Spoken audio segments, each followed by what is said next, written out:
안녕하세요. 정보가 세상을 바꾼다의 인포뱅크입니다. 이번에 전해드릴 내용은 무기 현대화에 나서는 인도, 러시아 무기 걷어차고 미국과 협력, 중국, 인도 무시 발언에 대해서 한번 알아보도록 하겠습니다. 여러분의 구독, 좋아요, 그리고 필요하시면 알람 설정까지 부탁드리겠습니다.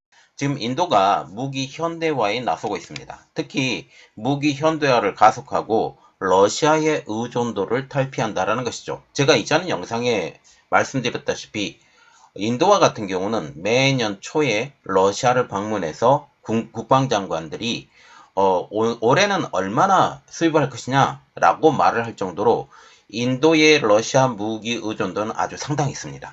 그런데 이번 러시아의 우크라이나 침공 이후 러시아 무기의 뻥스펙이 드러나면서 이 의존도를 가지고만 안 된다. 그리고 러시아가 그 우크라이나 침공 이후 러시아에서 받는 무기가 이제 거의 없다시피 하다 보니까 이게 굉장히 힘들어지는 거죠. 이 때문에 지금 러시아를 발로 차고 또한 중국과의 경쟁 관계가 있죠. 히말라야에 있는 이런 국경 분쟁선이 지금 문제가 되어가고 있는데 여기 중국이 무시를 합니다. 무시를 하고 여러 가지 측면을 보고 이러한 공백에 미국이 끼어드는 이러한 상황이 된다는 거죠. 자, 그래서 이 내용을 조금 더 들어가다 보면 중국의 한 장성은 인도의 방위 산업이 중국에 위협이 되지 못한다고 비아냥되고 있습니다. 이번 우크라이나 전쟁으로 일어난 허세가 많이 낀 러시아 무기를 걷어차려고 하는 것이죠. 최근 이런 뉴스가 또 나왔습니다. 어떤 뉴스냐? 인도에서 무기 부품을 러시아로 보냈다. 이러한 것들을 제가 조금 생각을 해보니까 이제 러시아 무기를 발로 차야 되는데 굳이 러시아 부품을 가지고 있을 필요가 없다. 물론 러시아 무기를 완전히 보내면 더 좋겠지만 이렇게 되면 러시아의 무기에 힘을 보태주는 것이니 이것은 못하는 거고 무기 부품만 보내주는 것으로 보이고 있습니다. 이 기회를 보고 있던 미국이 그 기회를 포착하고 지금 인도 시장 공략에 박차를 가하고 있습니다. 미국 무기는 비싸지만 성능이 뛰어나기 때문이죠. 또한 항공기 분야의 협력도 하고 있다라고 그렇게 얘기가 나오고 있습니다. 그간 무기 많은 러시아에 기울어졌던 인도를 러시아가 우크라이나 침공 이후로 완전히 자기 품으로 품게 된 기회를 갖게 된 것입니다. 자, 그래서 이번에 알아볼 내용은 무기 현대화에 나서는 인도, 러시아 무기 걷어차고 미국과 협력, 중국, 인도 무시 발언입니다. 인도는 군사무기 부분에서 러시아의 완전 호구였죠. 이랬던 인도가 방위산업 부분에서 국산화에 박차를 가고 있습니다. 여기 러시아가 아닙니다. 제가 틀렸어요. 인도로 바꿔주시고 보시면 됩니다. 인도. 그런 인도를 향해 중국 한 장성은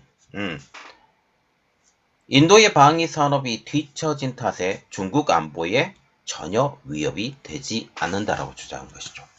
이는 히말라야 국경 분쟁에서 냉병기를 가지고 싸워 사상자가 난 상황에서 인도를 향해 도발을 한 것입니다. 그게 바로 며칠 전 이야기입니다. 인도의 경우 호주, 미국, 인도, 일본을 연결하는 코드에 포함이 되어 있고 상하이 협력기구인 SOC 그리고 블릭스에 포함이 되어 있다는 점을 생각하면 중국은 인도를 대놓고 무시하며 적으로 돌려세운 것이죠. 자, 이 가운데 첫 번째로 깊이 알아볼 내용은 인도 무시한 중국 장성입니다. 5일날 홍콩 사우스차이나 모닝 포스트에 따르면 전날인 4일 싱가포르에서 폐막한 제20차 아시아 안보회 샹그릴라 대회에서 중국 대표단으로 참석한 장성이 인도가 중국의 안보 위협이 되지 못한다라고 주장했습니다. 지금 교전비를 한번 예상을 해보니까 한 3대1, 4대1 지금 이렇게 되면서 인도가 가장 취약한 부분은 지금 공군력 그리고 해군력 이렇게 알려지고 있죠. 인도 해방군 군사과학원의 자오자이저 대교는 샹글라 대회에서 인도군의 무기 시스템을 볼 때 인도가 스스로 제작하고 개발한 탱크, 항공기, 군함이 어떤 게 있느냐? 중국이 복잡하고 체계적인 방위 산업 플랫폼을 구축한 반면 인도는 취약한 산업 인프라 탓에 향후 수십 년 내에 중국을 따라잡지 못할 것으로 보인다라고 말을 했습니다. 스톡홀름 국제평화연구소가 지난 3월에 발간한 2022년 국제무기 이전 동향 보고서에 따르면 2018년부터 2022년 전 세계 방산 수출 시장에서 가장 무기를 많이 수입했던 국가는 바로 인도입니다. 11%에 달하는 것이죠. 이어서 사우디아라비아가 9.6%로 2위, 호주가 4.7%로 3위, 중국이 4.6%로 4위 순이었습니다. 인도는 해당 기간 전체 수입 무기의 31%를 러시아에서 사들여왔습니다. 그런가 하면 인민해방군 국방대 장스재규는 샹그릴라 대화에서 인도는 다른 나라들처럼 인상적인 초강대국이 되고자 군 현대화 노력을 기울여왔다라고 하면서도 인도군의 현대화와 코드에서의 역할은 브릭스와 상하이 협력기구와 같은 다자 플랫폼에서 중국과 인도 간 협력에 영향을 끼치지 않을 것이라고 조명했습니다. 그는 이어서 중국은 인도가 비동맹 운동의 초기 옹호자로서 독립적인 외교 정책을 펼치고 있어서 미국의 인도태평양 전략에서 충성스러운 파트너가 되지 않을 것이라 믿는다고 덧붙였죠.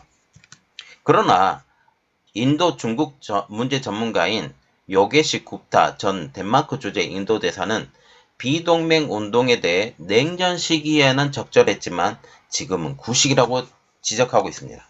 이어서 중국이 양자회담에서 잘못된 태도를 바로잡을 생각이 없다면 양국이 어떻게 SOC, 상하이 협력기구와 브릭스에서 관계를 개선하겠나?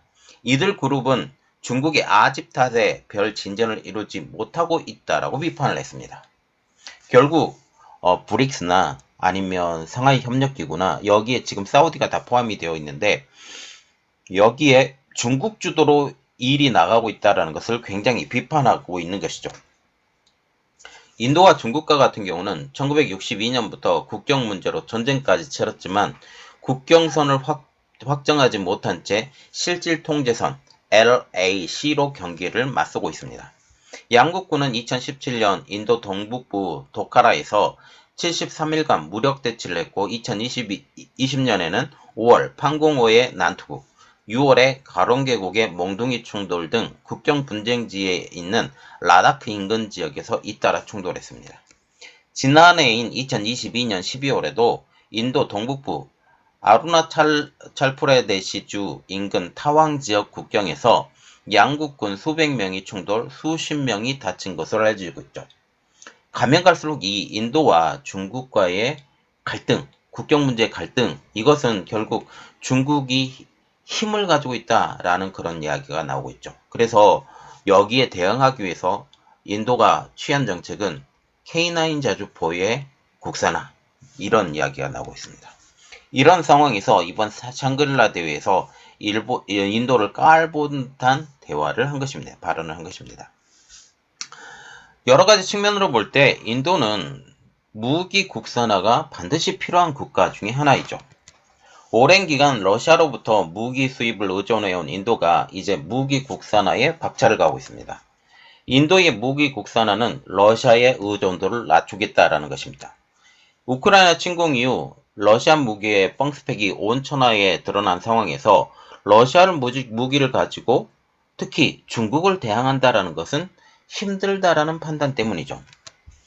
인도가 외부에서 들여왔던 무기 중 45%가 러시아산입니다. 프랑스산은 27%로 2위, 미국산은 12%로 3위를 차지하고 있죠. 한국은 K9 자주포의 수출로 지금 현재 4위를 차지하고 있습니다. 그동안 러시아산 무기에 의존했던 것이 이제 위협으로 다가오고 있다는 거죠. 뻥스펙 때문에. 러시아가 우크라이나 침공 이후 무기 부족으로 인도향 조달이 연기되면서 인도의 위기감은 더욱더 고조되고 있습니다.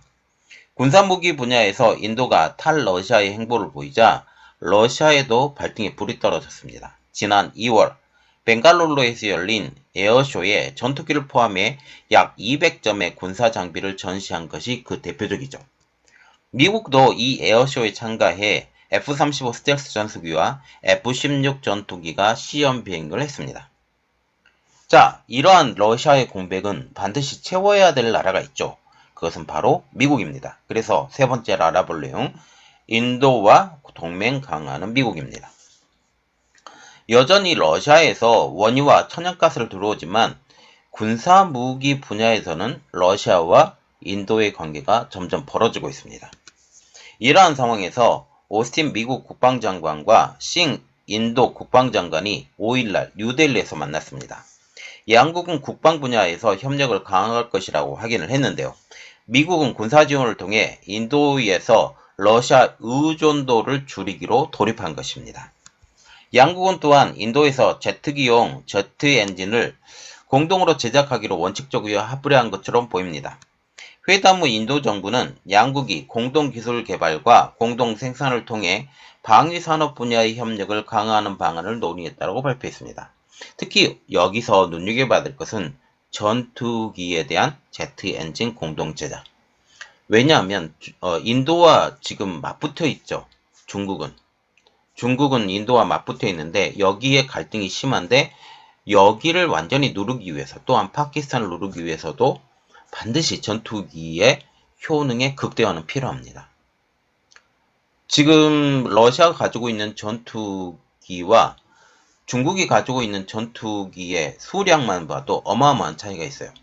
이렇게 되기 때문에 이제 전투기의 성능을 높이는데 미국산 전투기용 제트 엔진을 사용해서 지금 내부의 전투기를 만들겠다. 성능을 업그레이드 하겠다라는 그런 이야기죠. 오스틴 장관의 이번 방문은 22일 미국을 방문하는 모디 총리의 기반을 다지기 위한 것입니다. 미국을 국빈 방문하는 모디 총리는 전투기 공동 개발과 관련 계약을 체결해 공식 발표할 것으로 보이고 있는 것이죠. 미국 입장에서도 지정학적인 측면에서 인도는 매우 중요한 곳입니다. 중국을 견제하기 위해서는 남아시아 맹주로 군림하고 있는 인도의 협력이 반드시 필요한 상황이죠. 인도는 러시아에 대해서 중립적인 입장을 취하며 원유와 천연가스를 수입하고 있는 나라입니다. 그러나 미국은 인도에 대한 비난을 자제하고 있고 오히려 중국 대신 인도의 투자를 가속화하고 인도와 더 친해지려고 노력하고 있는 것이죠. 미국 측은 인도와 공동 무기 개발을 통해 러시아의 영향력을 인도에서 줄이고 무기 구매 등 긴밀한 관계를 맺고 있는 인도-러시아 관계에 쐐기를 박는 것을 목표로 하고 있습니다. 자, 지금 하나 그림 올려드리는데 좋은 그림이 여러분들에게 있어서 인도와 중국, 인도양 지역 패권을 차지하기 위한 경쟁입니다. 여기서 인도의 해군 기지가 주둔하고 있는 게 지금 이란에도 주둔하고 있어요. 이란에 좀 주둔하고 있는 것은 지금 천연가스와 원유를 카스피해를 통해서 러시아에서 구매를 하고 있고 이것을 운송해주는 나라가 바로 이란이라는 것입니다. 자, 그래서 이란 조금 관계는 어느 정도 괜찮고 있고요. 또 파키스탄하고 관계는 여전히 좋지 않기 때문에 이런 것이죠. 또 중국이 관리하는 항구 해군 기지를 보면 치타콩, 방글라데시죠. 차오퓨, 이게 버마 이렇게 되죠. 그리고 함바토타가 콜롬보에 있고 지부티, 아덴만이 지금 이렇게 있습니다. 과다르 지역은 여전히 파키스탄인데 파키스탄에서 파이프라인과 석유 라인 두 개가 지금 다 연결이 되어 있는 이러한 것을 우리가 볼 수 있습니다. 이것은 한번 자료로 봐주시면 감사하겠습니다. 자, 지금 여러 가지 측면을 볼 때 인도에 대한 러시아의 의존도가 점점 더 낮아지고 있죠. 물론 자기들의 경제를 위해서 석유와 천연가스를 사오는 것은 지금 비난할 수 있지만 인도를 자신의 편으로 끌어들이려는 지금 미국 입장으로서는 더 이상 아무 말도 못하고 있는 상황이죠. 중국을 견제하기 위해서. 중국이 대륙에서 해양으로 나오려고 하는데 인도양에서 원래는 캘커타의 1대1로의 주요 거점지를 만들려고 그랬어요. 상하이 협력기구 이런 여러가지 브릭스를 통해서 이러는 건데 지금 쿼드에 딱 들어가면서 이게 반대했죠. 그래서 치탁공으로 들어가 있고 지금 이러한 상황입니다. 자, 굉장히 중요한 거예요. 남아시아 쪽에서 중국의 세를 몰아내기 위해서는 지금 인도의 힘이 필요하고, 인도의 힘이 필요한 미국이 지금 이러한 상황이 됐다라고 보시면 되는 거죠. 자, 이번 내용 여기까지 하겠습니다. 저희 내용이 여러분들에게 도움이 되셨다라고 생각을 하시면 구독, 좋아요, 그리고 필요하시면 알람 설정까지 부탁드리겠습니다. 감사합니다.